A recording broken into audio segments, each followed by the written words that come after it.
Pandian store சீரியல்ல அடுத்து வர எபிசோட்ல நம்ம கோமதி இருந்துட்டு மயிலை பார்க்கறதுக்காக அவங்களுடைய வீட்டுக்கு போகிறாங்க. அங்கே வந்து பார்த்தீங்கன்னா பாக்கியம் மட்டும்தான் இருக்காங்க. மயில் இல்லையா அப்படின்னு சொல்லிட்டு கேட்கவும் அவன் வேலைக்கு போயிருக்கா அப்படின்ற மாதிரி சொல்லிடுறாங்க. அதனால் கோமதியும் வெயிட் பண்ணி பார்க்குறாங்க.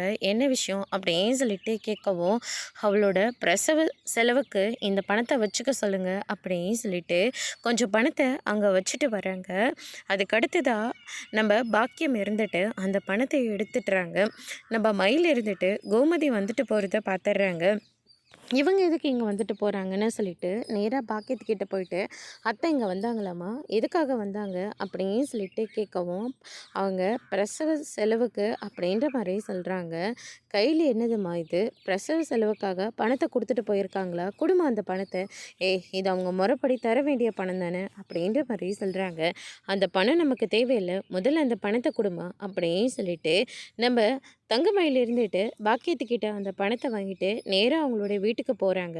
அங்கே வந்து பார்த்தீங்கன்னா கதவை தட்டிகிட்டு இருக்காங்க. கோமதி எல்லாருமே வெளியில் வராங்க. வா மயிலுன்னு சொல்லிட்டு கூப்பிட்றாங்க.